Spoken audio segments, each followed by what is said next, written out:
ओम श्रुति स्मृति पुराणानाम् आलयं करुणालयं नमामि भगवत्पादं शंकरं लोकशंकरं शंकरं शंकराचार्यं केशवं बादरायणं सूत्रभाष्यकृतौ वन्दे भगवन्तौ पुनः पुनः ईश्वरो गुरुरात्मेति मूर्तिभेदविभागिने व्योमवद्व्याप्तदेहाय दक्षिणामूर्तये नमः। सदाशिवसमारम्भां शङ्कराचार्यमध्यमाम् अस्मदाचार्यपर्यन्तां वन्दे गुरुपरम्पराम्। ओम सहना भवतु सहनौ भुनक्तु सह वीर्यं करवावहै तेजस्विनावधीतमस्तु मा विद्विषावहै। ओम शांति शांति शांतिः। ओम पार्थाय प्रतिबोधितां भगवता नारायणेन स्वयं व्यासेन ग्रथितां पुराणमुनिना मध्ये महाभारतम् अद्वैतामृतवर्षिणीं भगवतीम् अष्टादशाध्यायिनीम् अम्ब त्वामनुसन्दधामि भगवद्गीते भवद्वेषिणी। यं ब्रह्मा वरुणेन्द्र रुद्रमरुतः स्तुन्वन्ति दिव्यैस्तवैः वेदैः साङ्गपदक्रमोपनिषदैः गायन्ति यं सामगाः ध्यानावस्थिततद्गतेन मनसा पश्यन्ति यं योगिनः यस्यान्तं न विदुःसुरासुरगणाः देवाय तस्मै नमः देवाय तस्मै नमः।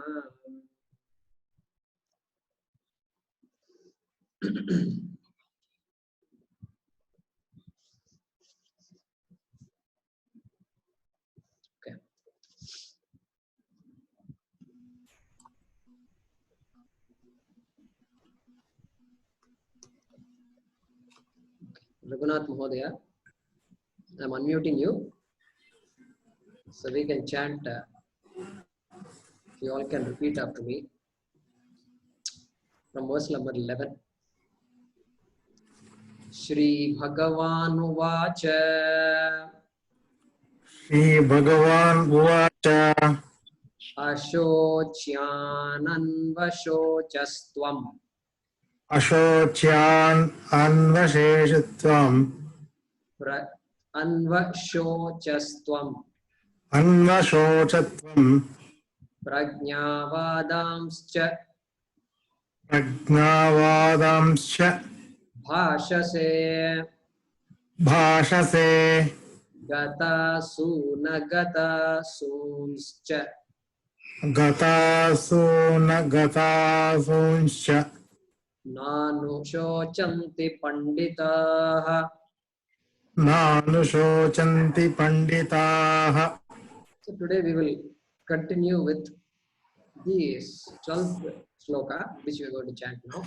Natve Vaham Natvevaham Jatu Nasam Jatunasam Natvam Neme Natvam Neme Janadhipaha Janadipa Nachaivana Nachaivana Bhavishyamaha Bhavishyamaha Sarve Vayamatah Param Sarve Vayamatah Param Natve Vaham Jatu Nasam Natveha त्वेऽहं चातुनांस न त्वेवाहं न त्वेवाहं जातु नासं जातुनासं न त्वं नेमे न त्वं नेमे जनाधिपाः जनाधिपाः न चैव न न चैव न भविष्यामः भविष्यामः सर्वे सर्वे वयमतः परम्. वयमतः परम्. Yes.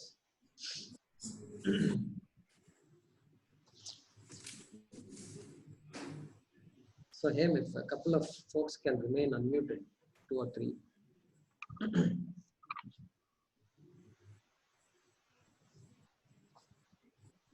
So last class, we to a large extent completed the first shloka of the Bhagavad Gita, where Sri Krishna starts to speak, starts to teach, so to speak, starts to teach Arjuna. And he makes a bold statement that there is really no cause for grief. And Arjuna was probably not surprised. We can only speculate. Probably not surprised because he lived in a culture where this was being talked about.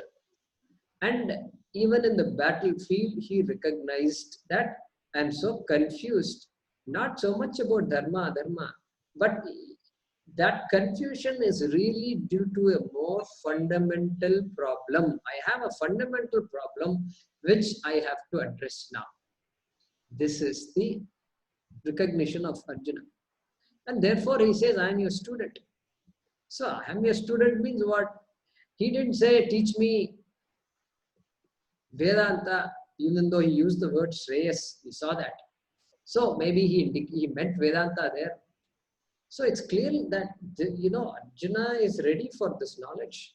And just that everything he heard was, by the way, Aham Brahmasmi, Tattvamasi. We all have heard these words and sentences. And we have classical music. Our entire classical music, Hindustani music is all Vedanta. All Ishvara Pranidhanam or Vedanta. This is all there is. Either praise of Ishvara or continuing to Vedanta. So therefore, we all know about all this. Arjuna must have known about this, so he wouldn't have been surprised to hear these kinds of statements that there is no real cause for sorrow. Okay, so this is what we saw. This is the summary of what we saw. And we also saw that there are two types of lifestyles. One lifestyle is one where I want something that I do not have. I want something that I do not have. And in order to get that something, I must do something. I must do, I must act, I must sow the seed, I must go here, go there, talk to people, wait for some time, wait for a week, wait for months, wait for a year, maybe years. Then I will get what I want. I may get what I want. I may get it partially, not completely. This lifestyle, this is our entire day consists of this kind of a lifestyle, and it is called pravritti. We saw this last time, pravritti. And so the Vedas is a pravritti atmaka shastra. Majority of the Vedas called Karma Kanda is pravritti atmaka shastram, which means it makes me do. Makes me do. Or makes me don't do also. Not do. Not do and do, same thing here. So, himsam na kuryat. Please do not do himsa. Himsam na kuryat. So don't do himsa. Be aware that you can hurt people. Why? Of course, physically you can hurt, and otherwise also you can hurt people by words. Easily you can hurt. Himsam na kuryat. So don't do. So don't do. This do, don't do is called pravritti atmaka shastra. And then we saw that finally there is something called Nivritti Atmaka Shastram, Nivritti. What is Nivritti?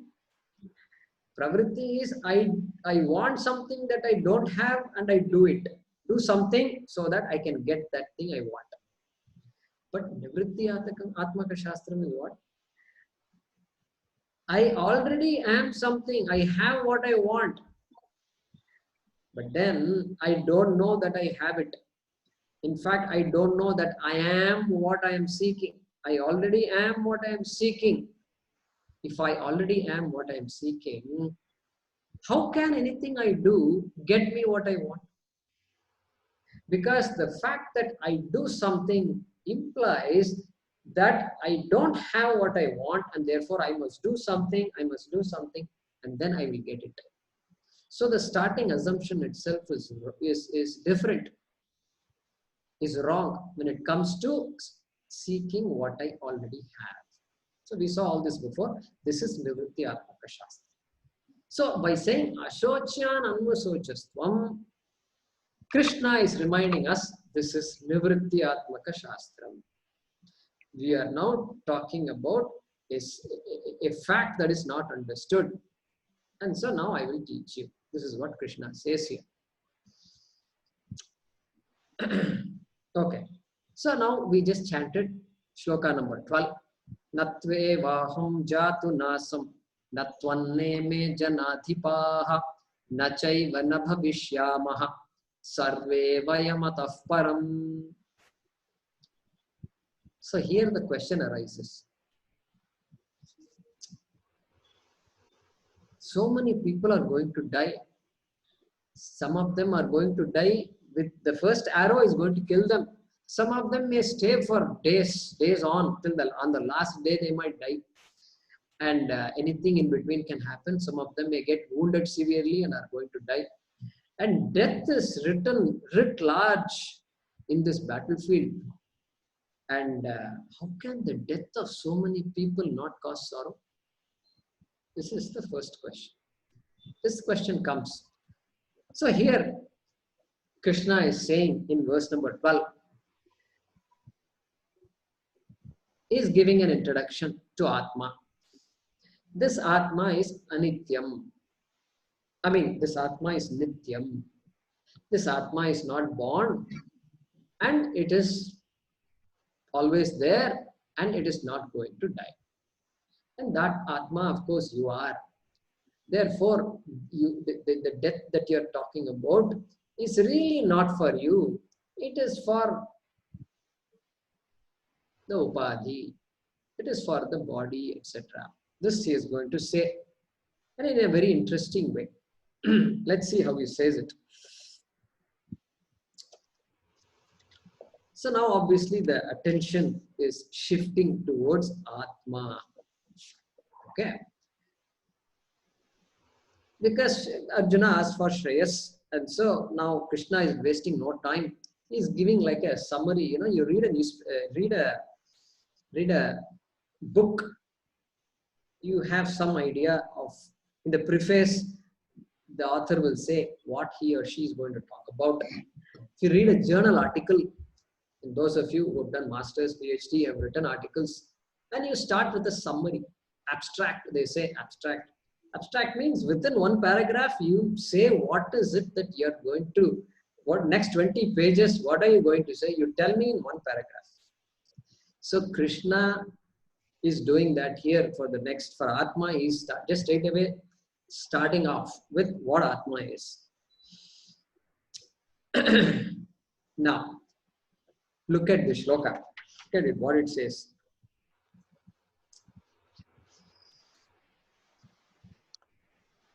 Na tu eva aham jatu na asam.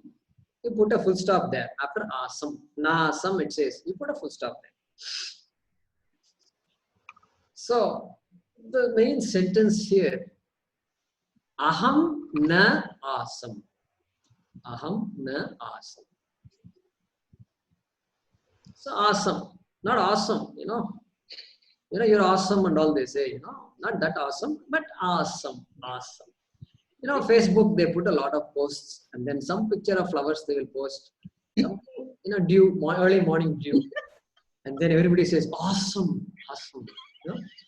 And you feel good. I posted something, everybody liked it. Aha.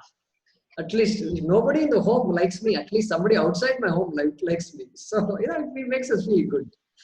So we all need to feel good in the morning at least. So awesome in Sanskrit means I was. Aham na asam. I was not. Aham na asam. I was not. Then there is another na. The sentence, the shloka itself starts with a na. Na tu eva aham jatu na asam. There are two negative particles na in that sentence. Okay. I hope you're all following me. Correct? Yeah. Good. So I was not. Aham na asam. I was not. Then you add natu eva jatu. There was never a time when I was not. Na jatu eva aham na asam. There was never a time when I was not. Krishna says, there was never a time I was not. Now, of course we can say that, we can believe that. Hey, Krishna, you are an avatara, come on, you are Mahavishnu. You have just taken a form and you are smiling all the time. You don't have a chakra in your right hand, and you don't have a gada and shanka and all, you don't have. But you decided, I want a change, and so you've taken on a different set of clothes. And you decided suddenly you like some musical instrument. So you decided to pick up the flute and you're playing. Good, you are lucky, man. What can we say? So yeah, you always were there. Because there was never a time you were not. Of course, I understand that. And they say you are a Srishti. Sthiti Karta. Srishti Karta, Srishti, Sthiti and Laya, right? So Sthiti, Brahma created this world and he gave you this job of protecting, and the world was there for a long time. So I can believe your avatara was just recent. I know your birth, all that. Vasudeva and was there, Devaki was there, and you were born. And we all know your date of birth also, I know. We celebrate your date of birth, Janmashtami we call it, and Ashtami Tithi, all this we know. But you say I always was there. And that also I can believe because we know you are an avatar.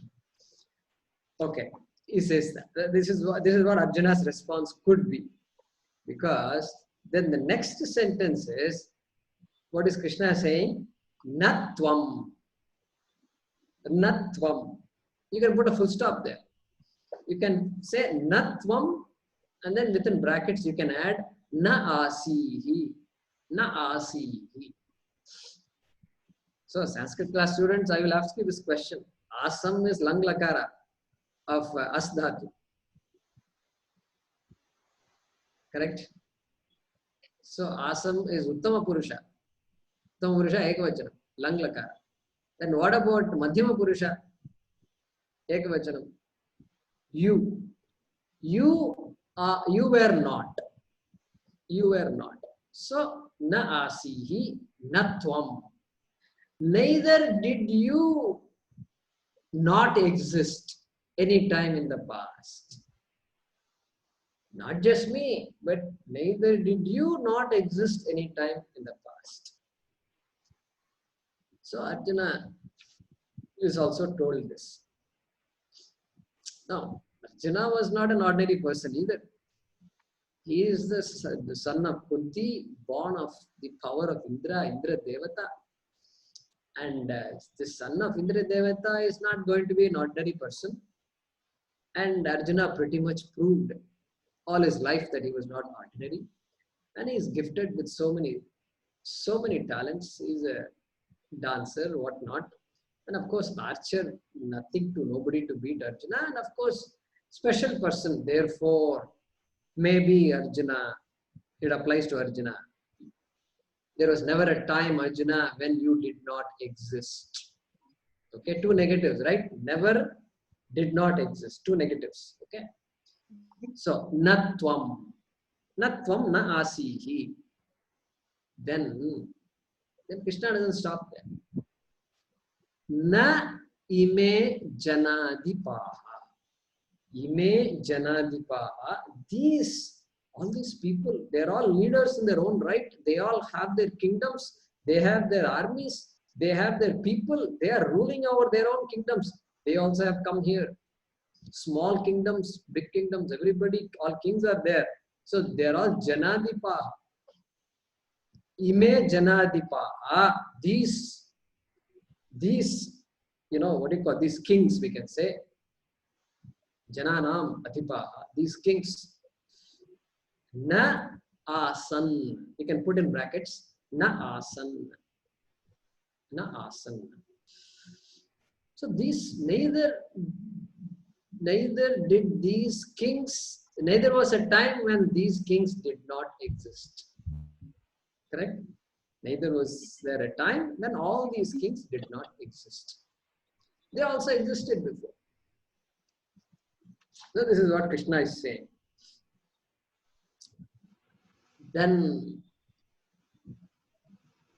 the question can be, okay, fine. Okay, fine. I existed for a long time. That also I know because I have a lot of karma. Because of past karma only I am born here now. Which means I was there. I had a previous janma when I gathered karma. How did I get my previous karma? Birth. Well, because before that birth I gained some karma. Therefore, I must have had a previous birth. So I can keep on going back. Keep on going back. And then, but then my problem is this. My problem is I am sorrowful now. So what if I existed, if I tell you existed for 100 generations? Okay, fine. It's very nice to know. It's nice to know that I existed for 100 generations. But my problem is now. What is the use of having lived 100 generations? I still am the same old thing. So I'm going to die. I'm afraid of death. I'm afraid of so many things. Now, look at what he's saying. Na chaiva na bhavishyamaha. Vayam sarve, all of us, correct? Vayam sarve, na chaiva na bhavishyamaha. Bhavishyamaha will exist. Na bhavishyamaha will not exist. Na chaiva na bhavishyamaha. Vayam sarve, all of us, there will never be a time when all of us will cease to exist or will not exist. There will never be a time. It is not possible.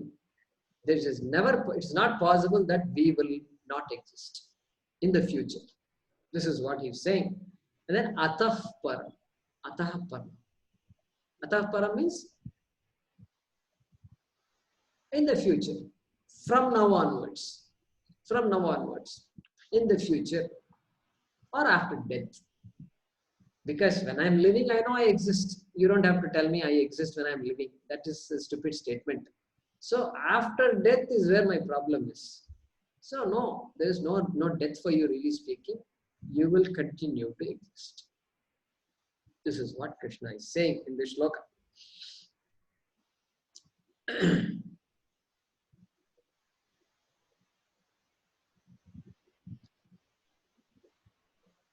So, the idea of birth is very much there for all of us. My date of birth, wherever you go, you fill up your form, write your name, write your date of birth. Then we do the date of birth. We remember our date of birth very well. We may not remember the time so much, but definitely the date of birth we remember. And in India means they will ask you what's your mother's name, what's your father's name. They will ask you so many more questions. What is your gender? What is your religion? Are you married or not? Did you get divorced? Why did you get divorced? All these questions they ask, which is all illegal. In America, it's illegal to ask many of these questions. So in India, they will just make you answer all these questions. But this birth, I'm very clear, I was born on a particular day. And India means the Jatakam is there. They will make a Jatakam, they will make a table with some 9 or 10 squares and rectangles, and they will write all the positions of the stars and then that's it. This is your zodiac, this is your Jyotisha, and this is going to define the rest of your life. So sometimes you think about it, it's a bit scary also. What? My life is mapped out completely. That's it. Or somebody else has mapped my life. What is this? It seems a little scary. No. Then we will say, no, somebody else did not map it. You only mapped it.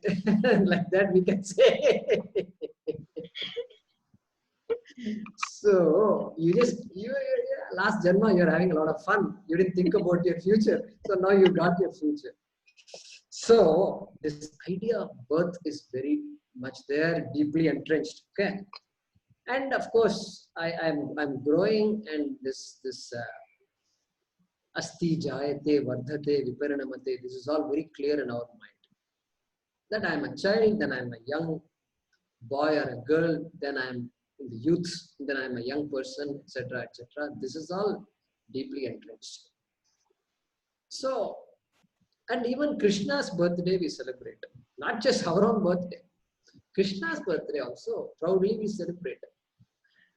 And he was born on so and so tithi, and this, it all comes, everything comes. Our India means that whole year full of functions of somebody or that, constantly. Rama Navami just got over. So Navami tithi, Rama was born, and the entire Ramayana just comes to us. So when so much of, even Ishvara has a date of birth, it seems, and you're telling me I was not born. So Krishna is kind of changing the whole narrative here by making the statement. So we say Krishna is born means as a particular form Krishna is born. So Krishna is easy to explain. Avatara is there. So Vishnu took an avatara, took a particular form. So Vishnu was always there. Vishnu continues to be there in the form of Krishna, and then does a lot of things. And they say Krishna died. Some hunter shot an arrow and Krishna got hit, and the entire Yadava dynasty got wiped away. All the stories we hear, and Krishna is gone. So it looks like Krishna also has a date of, obituary also is there. But then these are all forms, Nama Rupa. Particular form will have a date of birth. Particular form is constantly changing. It can be assigned a date of demise. All this we can accept. We are comfortable with that.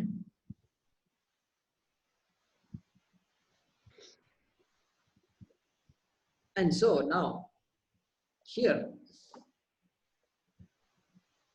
so everybody exists. You always existed. I always existed. They always existed. Everybody always existed, if you say. Then suddenly, okay, I am Atma. You are also Atma. She is Atma. They are all Atmas. There are many Atmas now. Correct? Many Atmas are there. So many individuals are there. So many Atmas. And so now, is that what Krishna is saying? So many Atmas are there. So Shankara here, Adi Shankara comes to our rescue. He uses the word Upadhi. Upadhi. So just a recollection of what we studied in the introduction, Upadhi. Upadhi. Shankara gives a definition. Upa samipe sthitva sriyam dharmam anyatra adadhati iti upadhi. It's a technical sentence. So, upa samipe sthitva. By being close to something, it gives its attributes to that something near which it is there. That is the definition of upadhi. So there, in the introduction, I gave the example of a flower. There's a crystal, there's a glass, clean, clear, transparent glass is there, shining white. And then there is a rose, red rose, near it, near the crystal. Now you look at the crystal that or the glass, it looks red. It looks red, it looks blood red, in fact. And you have to look carefully. You know, it's interesting how the human eyesight and all works. And sometimes you can make out that it's a reflected light and not. Sometimes it's so difficult to make out. So here, the crystal is red. Anybody who looks at that glass will say it is red in color. Unless they look closely and they say, oh, there is a flower hiding behind it and very close. So it's really not red in color. It's colorless, in fact.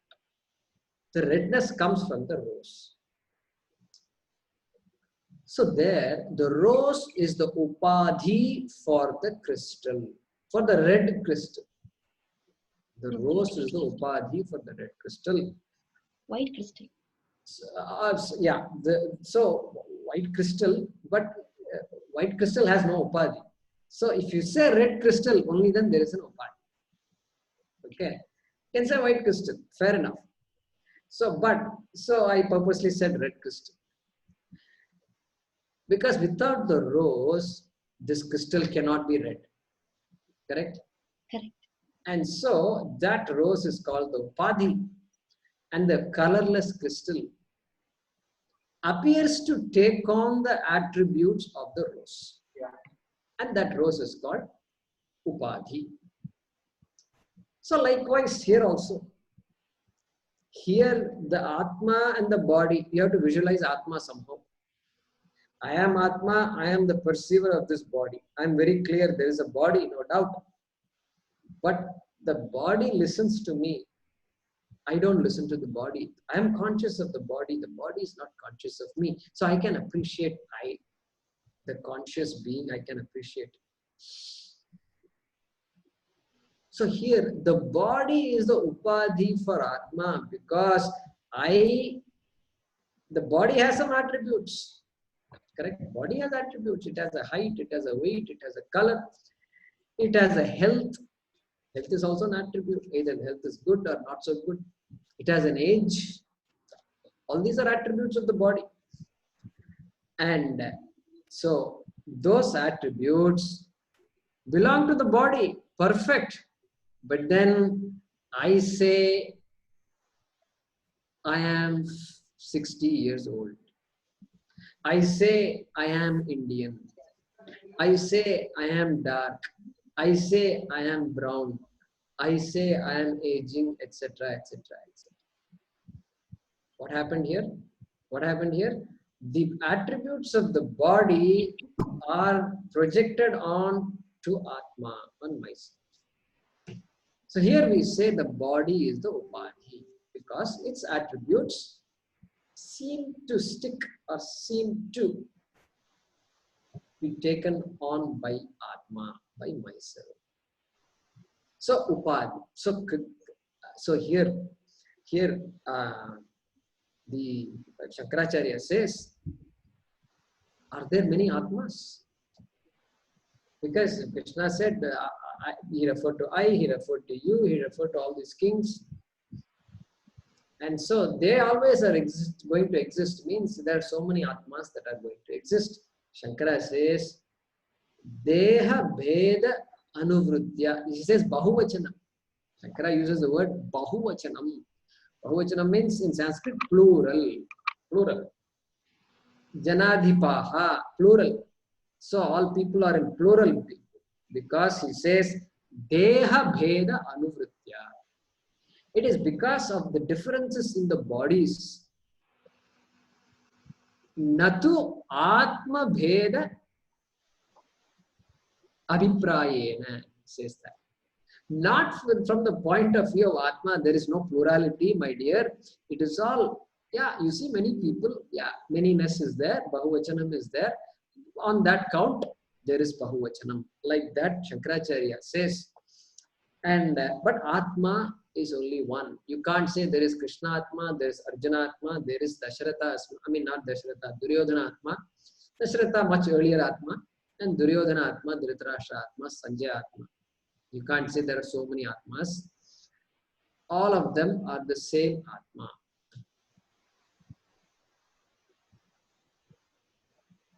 Like if you go to a jewelry store, you see a lot of, they only keep gold. There is no silver in this particular store.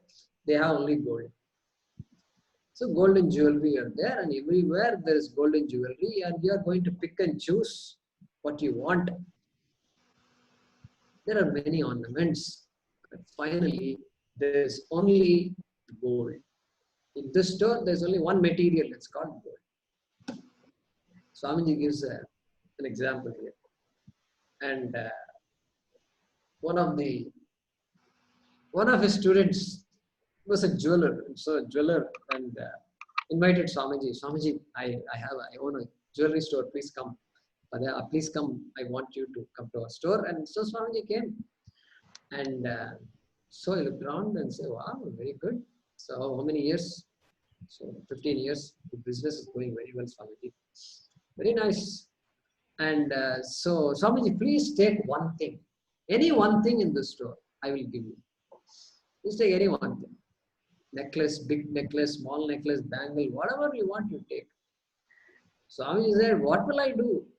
Even if I take, I can't wear it. And I will take it and then I will give it back to you and keep it. Give it to your daughter. That's all I will say. No, Swamiji, you should take. You should take one thing at least. So Swamiji said, you can't handle it, my son. No, Swamiji, I can give you one. So Swamiji said, give me only one thing. Gold. Gold. Give me gold. What? Give me gold.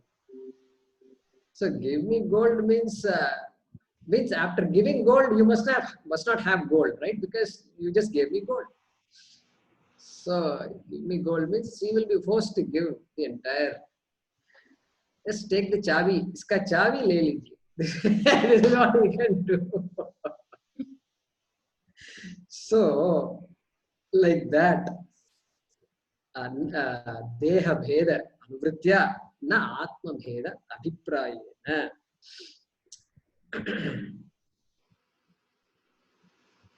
So there is only one Atma, not many Atmas. And because if you say there are many Atmas, how will you distinguish this Atma from that Atma? Then you have to say, oh, this Atma is a young Atma. The other Atma is senior citizen Atma, Different, right? How do you know it is senior citizen Atma? Oh, because, gray hair and all that. Oh, that means you're talking of Atma or what? You're talking of something that has attributes, my dear. That which sustains any object that has a form or a color has to be formless, has to be attributeless. Only the attributeless entity can sustain, can support something with attributes. Water sustains waves, water sustains surf, water sustains droplets, water sustains the entire ocean. Water is pure, water is colorless, no attributes.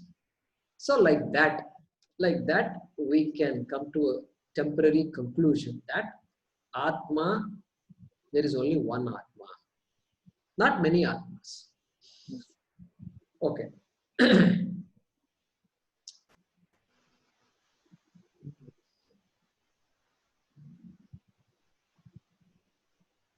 So if we keep counting all these jewelry in the store, you can keep on counting and you can make a list how many rings are there, how many bangles are there, how many necklaces are there. All this you can make a count and tally, inventory. You can do an inventory of that. How many golds are there if you ask? What answer can you give? you're constrained to say there is just gold. There is only one gold. And you can only stop with one. You can't go beyond that. So Atma, that Atma which is a come and here Krishna is saying, you existed before, you will always exist later. He's using, without using the word Nitya. Nityam in Sanskrit means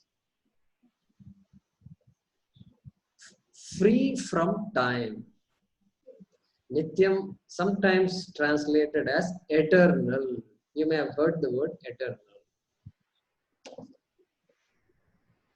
Now, we can't use the word eternal too much, because suppose you say, you nod your head and say, yeah, I know eternal, I know eternal. Tell me, show me one thing that is eternal. Suppose I ask, show me one thing that is eternal. Everything is time bound. Everything is a function of time. Everything changes with time. And so really speaking, the human mind does not know that there is such a thing called non-time bound eternal. It is a Shastram that has to come and say, there is such a thing called eternal. There is such a thing called Nityam.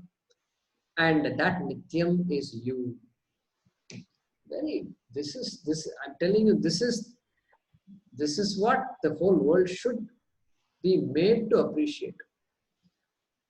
And because there is so much fact here, and then that will actually make a life of any person meaningful, at least to look for later on, to look for, be aware of something like this. Because there is this mantra in corporate world. They will say things like this. They will say, the only thing that is constant is change. I think you must have heard this mantra before. The only thing that is constant is change. And then they think they are enlightened. Yeah, it's good. It's good to appreciate the fact that there is everything that you see, perceive, constantly changes, and nothing is permanent. That's definitely good to know. But we go beyond that. We go beyond that and to say, yeah, everything is changing, no doubt, but that change is sustained by that which doesn't change. And that is what we will unfold, my dear. This is what we will tell them. Because otherwise, what will happen? I've seen this mantra being used all the time. And the CEO will come and talk. They'll give a lecture, pep talk. CEOs travel around these factories and then they give talks periodically to inspire, the employees. And sometimes, they have some bad news to give. They're constantly cutting costs. They're constantly laying off people. They're constantly shutting off some old factories. All this constantly happens. And so in order to be more profitable and bring shareholder value, they have all these nice funny terms they use. And you can only scratch your head. And then you say, really, shareholder value? Our value is all increasing. Yeah, our value is increasing. Without you, it will increase even more. So that's the message he wants to give. And so there he quotes, only thing that is constant is change.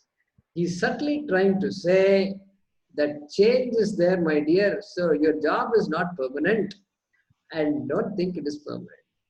So the one thing that America did to me is it made me insecure when it came to my job.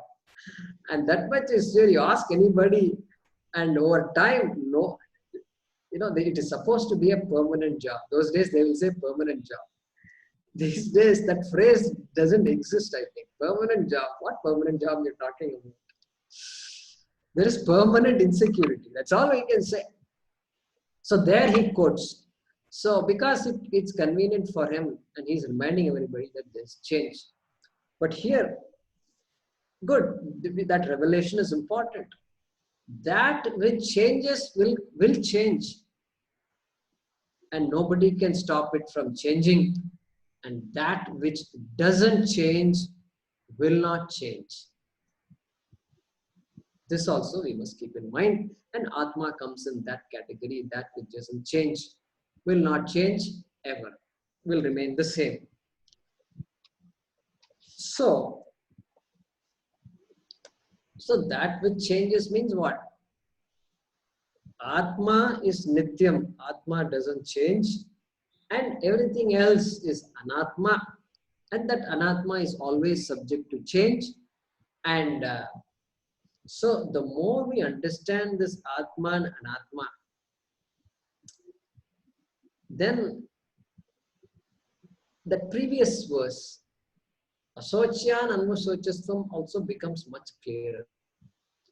Because now, when things are changing, then whatever value I placed on all the things in my life, including people, are now reset somewhat. I will not place undue value on something, correct? Everything is valuable, no doubt, but people are going to be permanent, things are going to be permanent. This idea will go away from my head. So this idea of Anatma and Atma is important. And here in this shloka, Krishna is giving indirectly saying that you are Nityam, Atma is Nityam, without using the word Nityam. So let us translate this shloka. Natvevaham jatu nasam. There was never a time I did not exist. Comma, natvam. Neither you. Neither you means within brackets, there was never a time that you did not exist. And then, comma, na ime janadhipaha. Ne me janadhipaha. Neither these kings or nor these kings. Full stop. Na chaiva na bhavishyamaha sarve. Vayam sarve atah param na chaiva na bhavishyamaha. Nor will any of us cease to exist in the future. Okay, I don't remember if I translated the 11th shloka. In case I didn't, let me do that. So this is Shri Bhagavan Vacha, Ashocyan Anvasochastvam. So, Ashocyan Anvasochaha Tvam Asi. So you grieve for those who are not to be grieved for, or who are not, which are not a source of sorrow. Prajnavadam cha bhashase. Yet you speak words of wisdom. Prajnavadam cha bhashase. Yet you speak words of wisdom. Panditaha na anushochanti. The wise people do not grieve gatasum agatasumscha. The wise people do not grieve for those who are gone and those who are not yet gone. Means those who are dead and those who are not yet dead. So there, those who are gone and not yet gone. Another way of thinking about that is,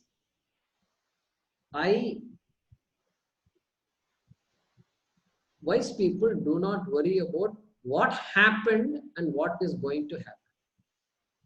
What are the two worries we have? We worry about what happened, our past, in other words.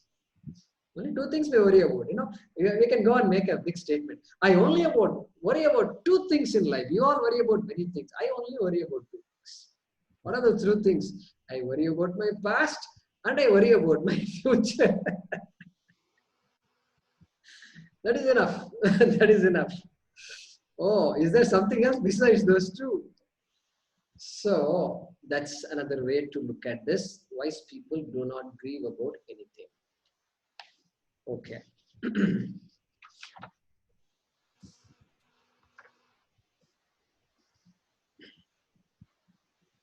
Okay.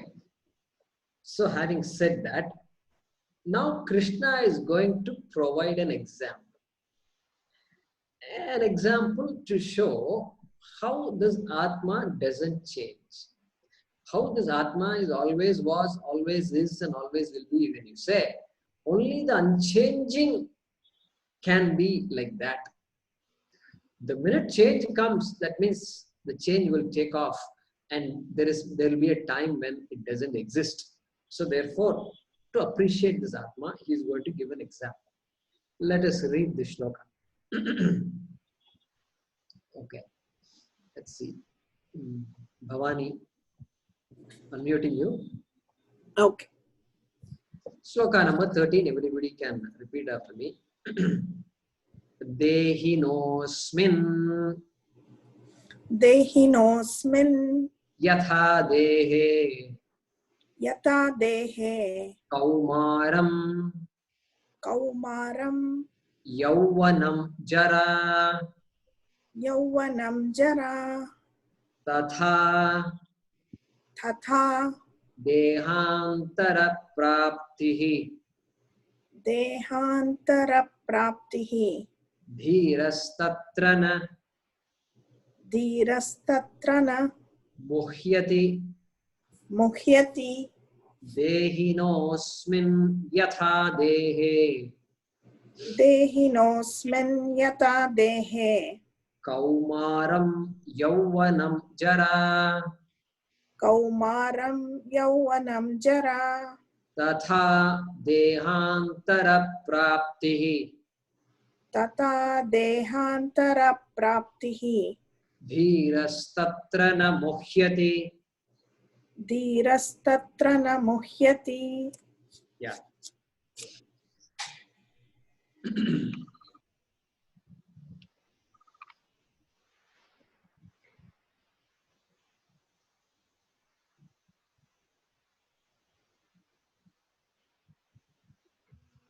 Okay.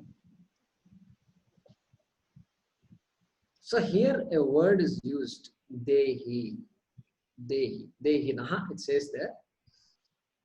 So in fact, the word deha appears 3 times here. Dehinaha, then asminyatha, dehe, and then in the second line, tatha dehantara prapti. So you can see that deha appears 3 times here. Deha.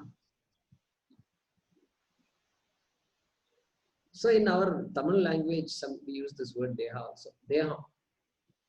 So deha refers to the body, especially when some attribute of the body is to be expressed. Deha apadi irukku means that his body is like that. So there they use the word deha. Very interesting. Shariram. Shariram is another word which refers to the body. So very interesting. If you look at the word deha, it's just mind-boggling. The word dahana shilaha deha. Definition of deha. Dahana yogya deha. That which is qualified to be burnt. What is this? What kind of definition is this? What a negative definition. That which is qualified to be burnt. Dahan karne yogya jo hai vah dehi hai. Or deh hai. That is the meaning. So dahan, all these things come from the same root. Dih, I think the root must be dih. Now, dehi. So deha is this body. Dehi is the one who is living in this body. The one who is the indweller of this body. They use a technical word called indweller. Dwelling, one who dwells in this. Who dwells in this house? They use, I don't use the word dwell. Who lives in this house is what we say normally. But dwell, who dwells in this house? So, this house belongs to so-and-so person. So that person is the person. It's that person is for whom this house is meant for. So like that, Dehi is the one for whom the deha, the body, is meant for. Dehaha asya asti iti dehi. The one whose body is what you see in front of you is called the dehi. So dehi, that means that now Krishna is referring to an entity that is different than the body, but for whom the body is meant for. Or that entity which is contained in this body. Dehi. Therefore, the Dehi can be referring to Jiva, or the Dehi can be referring to the Atma that was mentioned that was indicated in the last verse also. So that Dehinaha is the plural of Dehi. Dehinaha.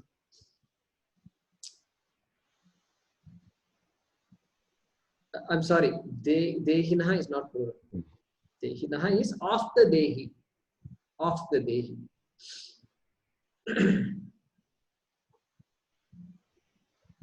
So he's going to say, so I will just give a summary of the shloka and then we'll continue with the explanation. Yatha Dehe. So Dehi is there in this body.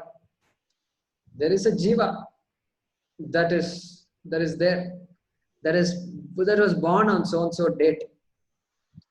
And that just as the Dehi had childhood, Kaumaram, then Yauvanam is youth, and then Jara means old age.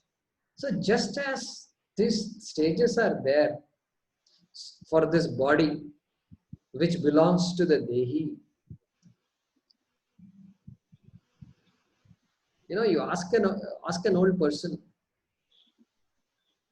and the person says, I was born on so and so date, I studied in this college, I graduated, then I was a journalist for some time, then I decided it was not good for me, or I didn't like it, then I took up a job in a company, etc. And then story goes. That means what? Hey, but I thought you're an old person. You were old when you were born also? You were that old, like this same body you had? No, I was young like you. I was, all that we say. That means what?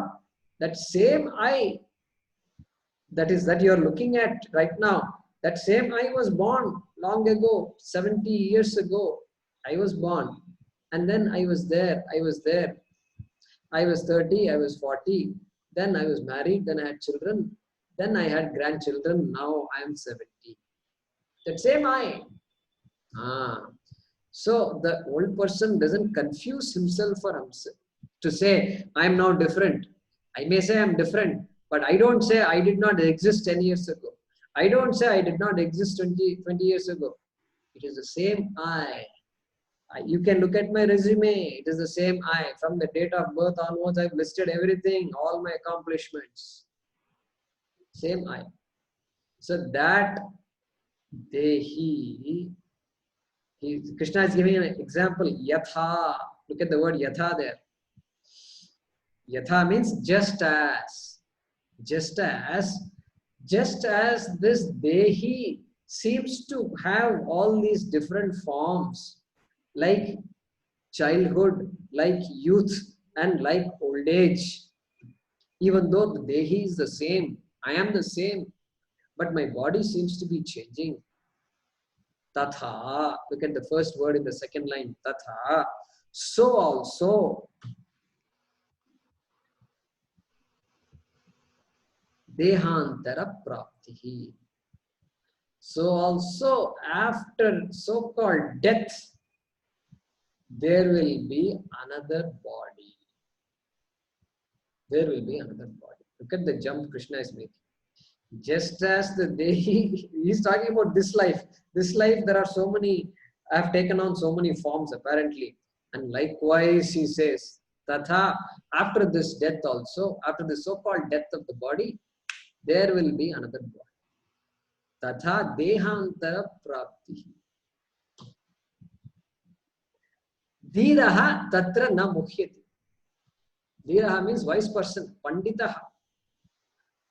Panditaha na mukhyati. A wise person cannot come to grieve. Tatra. Tatra means what? With respect to this fact. What fact? This fact that there is going to be death, and after that there is going to be further one more body will be taken. This kind of life is set, and there is wise person will not come to grieve over these matters, especially referring to death. So death, apparently you call it death, but I call it change of body. The train goes through, then they have some junctions in between, and then the engine gets changed. They change some coaches. Some coach goes to West Bengal, Calcutta, another coach goes here, and they know all these things. So like that, there is a particular time when this body comes to an end, and then the jiva takes on another body. So we will discuss this shloka when we come back next. So today we discuss the 12th shloka of the Bhagavad Gita, Natvevaham, and there, very interestingly, Krishna uses double negatives. There was never a time when I did not exist. So like that, was a time when you did not exist. There was a time when any of these other kings did not exist. Like that he says, neither will there be a time in the future when we will not exist. So essentially saying Atma Nityam. That he's making a statement there. And we will continue later with this example that Krishna is giving, verse number 30. Okay.